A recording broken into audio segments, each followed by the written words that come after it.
Cinema మాత్రం చాలా బాగుంది. వార్ 2 సినిమా కలెక్షన్స్ చూసి సంభ్రమాశ్చర్యాలకు లోనవుతున్నారు మన ట్రేడ్ పండితులు. మీరు సినిమా చూసిన తర్వాత షాక్ అవుతారు, అదైతే గ్యారంటీ. ఏ మాత్రం సినిమా బాగోలేదన్నా మామూలుగానే తిట్టడం అలవాటే కదా నన్ను. దాని పదింతలు తిడుతురు గాని హిందీ బాక్స్ ఆఫీస్ నెట్ కంటే మన నెట్ ఎక్కువ ఉండాలి. కానీ కలెక్షన్ చూస్తుంటే నాకైతే దిమ్మ తిరుగుతుంది అనమాట. ఆ 80 కోట్లలో కనీసం సగం కూడా రికవరీ చేయలేదు. దేవరా కంటే 10 ఎక్కువ ఓపెనింగ్ తీసుకురావాలి.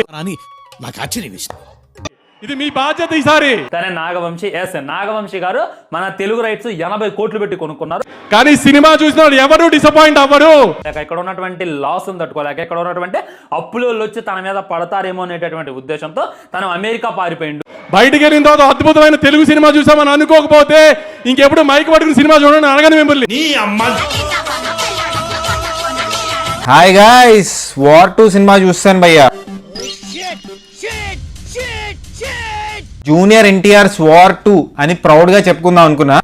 నిద్ర లేదు, సుఖం లేదు, దెబ్బ మీద దెబ్బ. కానీ ఈ సినిమాలో జూనియర్ ఎన్టీఆర్ ని సైడ్ చేస్తారు.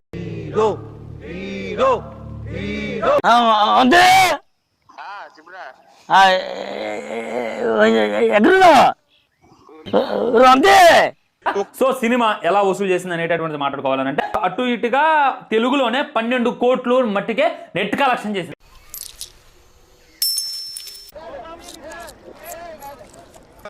వార్ 2 సినిమా హిట్ అయిందా ఫ్లాప్ అయిందా అంటే హగ్ ఫ్లాప్ అని చెప్పి డైరెక్ట్ గా గూగుల్ చెప్తుంది. హగ్ ఫ్లాప్ అంటే భారీ ఫ్లాప్ అంటే. ఇక్కడ 80 కోట్లు పెట్టి కొనుక్కుంటే 12 కోట్లు వచ్చాయి. అడుకోవడం తప్ప వేరే లేదు. ఐ హేట్ బెంగర్. మన నాగవంశీ గారు తలబట్టుకుంటే 80 కోట్లలో ఆల్మోస్ట్ ఆయనకు ఒక 50-60 కోట్ల నష్టం అయితే వచ్చింది. పిచ్చాడు. దానివల్ల ఆయన అండర్ కవర్ మింగేసిండు అని చెప్పి న్యూస్ అయితే బాగా చక్కెర్లు కొడుతున్నాయి అన్నమాట. నిన్ను నమ్ముకున్నందుకు పెద్ద బొక్క. మేము అందరం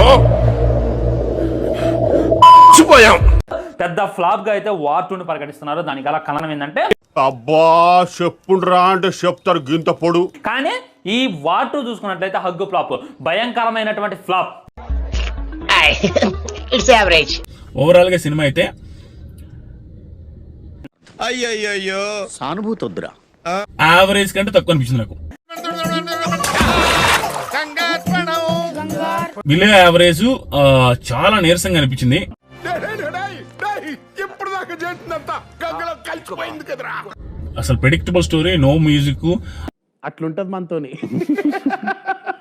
ఇద్దరు భయంకరంగా యాక్టింగ్ చేసే కెపాసిటీ ఉండే వాళ్ళని పెట్టుకొని స్లోగా నడిపించేశారన్న ఫీలింగ్ వచ్చింది. మీ కష్టం పగవాడికి కూడా రాకూడదు గురుగారు.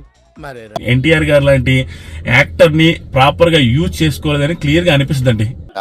6 ఏళ్ల కిందట రిలీజ్ అయిన war first part day 1 opening లో సగం కూడా తేలేకపోయింది వార్ 2. 1 మినిట్ ఆశీర్వదించండి మావయ్య.